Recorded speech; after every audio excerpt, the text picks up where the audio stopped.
Hi guys, Adam here as per usual. How you all doing? Hope you had a great weekend.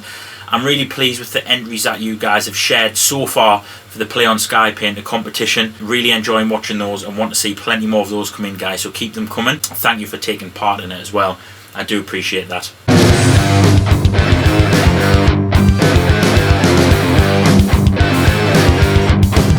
Okay, so before I get around to answering one of your guys' questions, just wanted to quickly say if you head over to Ironside.com, I've integrated the shop into that website now. It's a much simpler kind of format.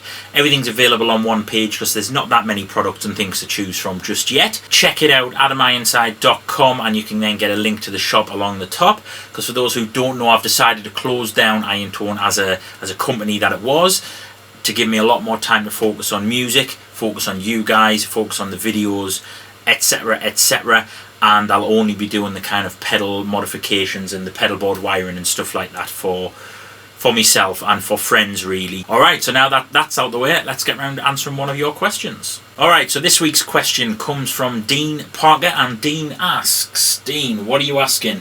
Do you listen to any other genres of music besides rock and metal that have had an influence on your playing?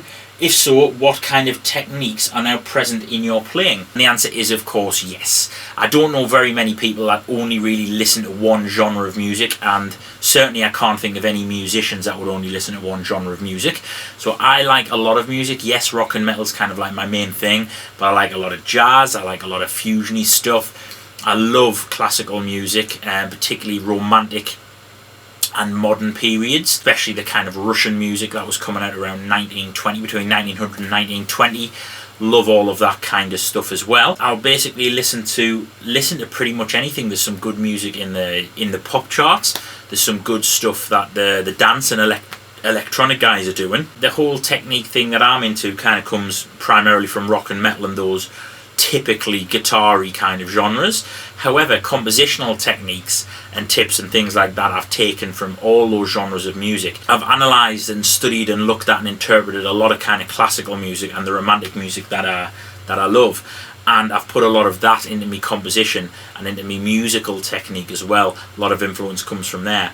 Likewise in jazz, I've analysed a lot of trad jazz stuff and traditional early jazz stuff, and worked out how it kind of was similar to classical and how it differed from classical and all of those kind of things. But my biggest musical kind of influences, it's basically trying to combine the sound of kind of progressive heavy metal with the sound of romantic era classical, or you know, cinema score, film score, cinema music. So that's where all of my kind of compositional and analytical techniques come from, really, from those kind of schools of thought. Not necessarily from, I don't really compose rock songs or metal songs very often. I try to compose in a much more orchestrated way. So I hope that answers your question, Dean.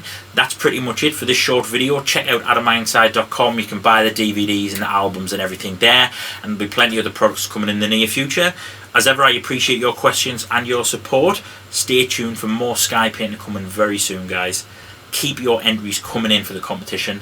Take it easy.